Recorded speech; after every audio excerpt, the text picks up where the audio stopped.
আমরা অনেক রক্ত দিয়ে স্বাধীনতা এনেছি, দেশটাকে গড়ে তুলব। এই দেশের মানুষ বিশ্বের দরবারে মাথা উঁচু করে চলবে। আর আজকে সেখানে কি হলো? আজকে সেই সম্মানটা ধুলায় মিটিয়ে দিল, নিজেরা ক্ষতিকার হলো।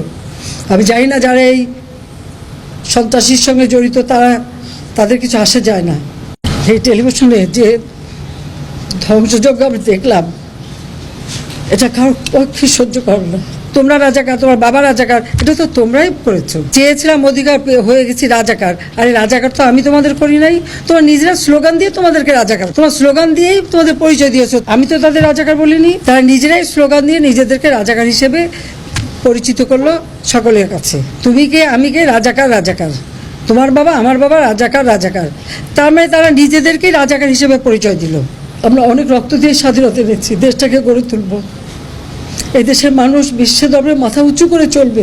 রাষ্ট্রপতিকে 24 ঘন্টার আলটিমেটাম, এখানে আলটিমেটাম, ওখানে আলটিমেটাম, আলটিমেটাম দেওয়া, একটা মানলে আরেকটা মানলে আরেকটা। তো মুক্তিযোদ্ধা সন্তানদের তো এখন আর ওই বয়স নাই, 5% সেটাও তারা পেয়ে গেল। 11টা 11:30টার দিকে দেখলাম অনেক ছেলে মেয়ে বের হয়ে আসছে, মেয়েরা হল থেকে বের হয়ে আসছে। বাধ্য হলাম, আমরা আগুন দাও দাও করে জ্বলছে, তখন আমি হেলিকপ্টারে করে পানি দিলাম।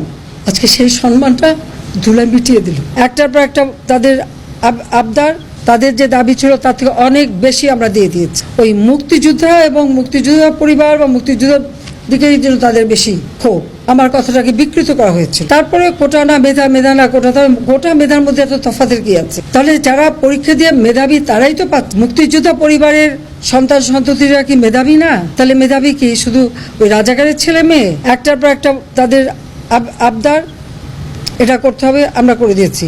পরে আবার ঘুরে যে সেটা না, আরও চাই। করতে করতে হ্যাঁ, কোটা তাদের যে দাবি ছিল তার থেকে অনেক বেশি আমরা দিয়ে দিয়েছি।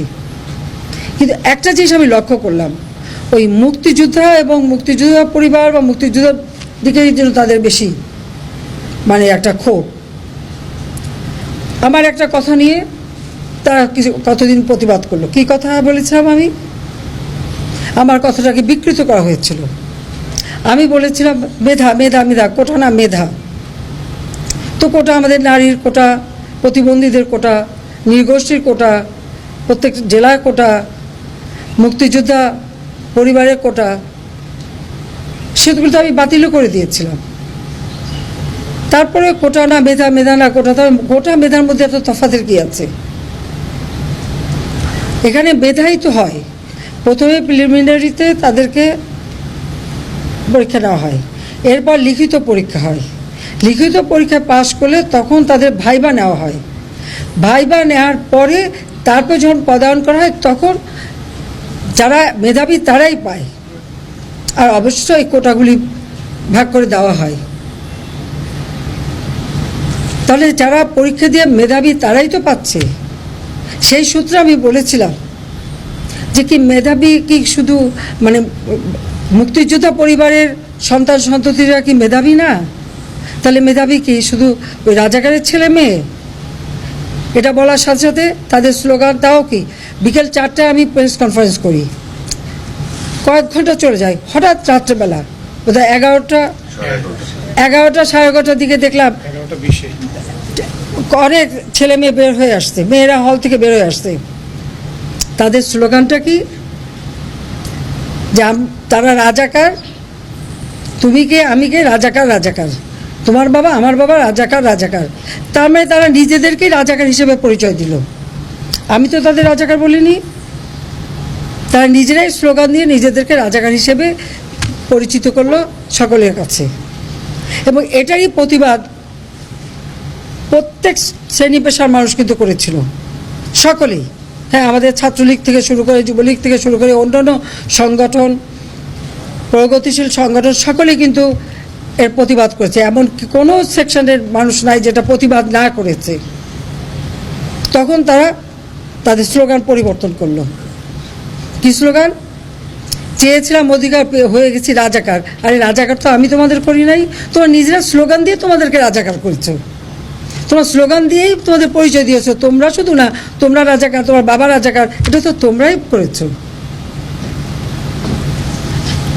হাইকোর্টের শুনানি 7 আগস্ট ছিল, সেটাকে আমরা 21, আমি নিজে আইনমন্ত্রী, আমাদের অ্যাটর্নি জেনারেল সকলের সঙ্গে বসে আমরা অনুরোধ করলাম উচ্চ আদালতে যেটাকে সামনে এগিয়ে নিয়ে আসা যায় কিনা।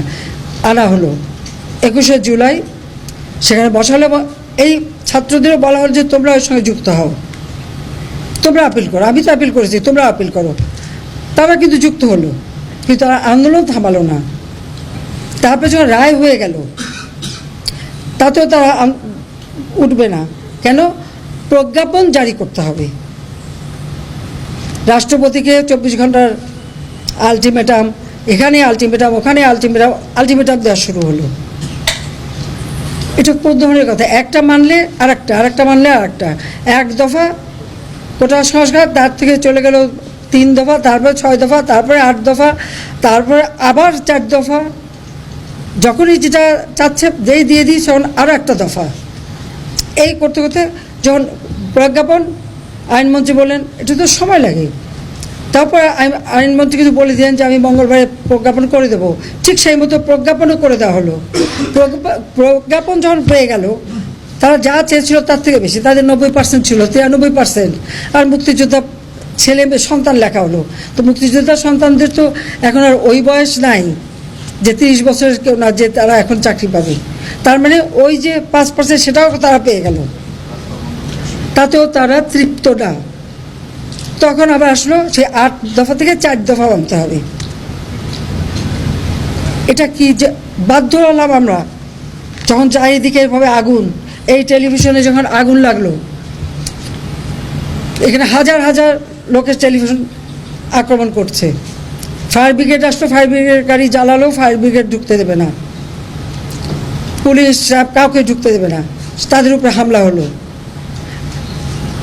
আগুন দাও দাও করে জ্বলছে, তখন আমি হেলিকপ্টারে করে পানি দিলাম যে অন্তত এইভাবে পুড়ে যাচ্ছে সব, হেলিকপ্টার থেকে পানি ছাড়ো। কারণ আমরা এরকম অগ্নি নিবারণের জন্য অনেক জায়গায়, এবং যে সমস্ত বিল্ডিংয়ে আগুন দিয়েছিল অনেকে ছাদে যে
ভাইবা নেওয়া হয়।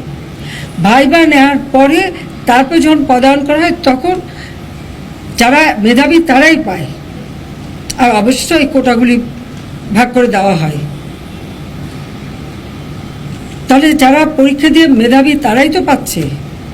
সেই সূত্রে আমি বলেছিলাম যে কি মেধাবী কি শুধু মানে মুক্তিযোদ্ধা পরিবারের সন্তান সন্ততিরা কি মেধাবী না? তাহলে মেধাবী কি শুধু ওই রাজাকারের ছেলে মেয়ে? এটা বলার সাথে সাথে তাদের স্লোগান, তাও কি বিকেল 4টায় আমি প্রেস কনফারেন্স করি, কয়েক ঘন্টা চলে যায়, হঠাৎ রাত্রেবেলা বোধহয় 11টা 11:30টার দিকে দেখলাম অনেক ছেলে মেয়ে বের হয়ে আসছে, মেয়েরা হল থেকে বের হয়ে আসছে। তাদের স্লোগানটা কি?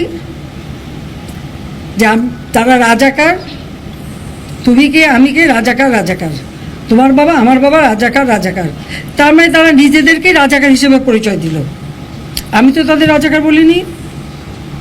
তারা নিজেরাই স্লোগান দিয়ে নিজেদেরকে রাজাকারী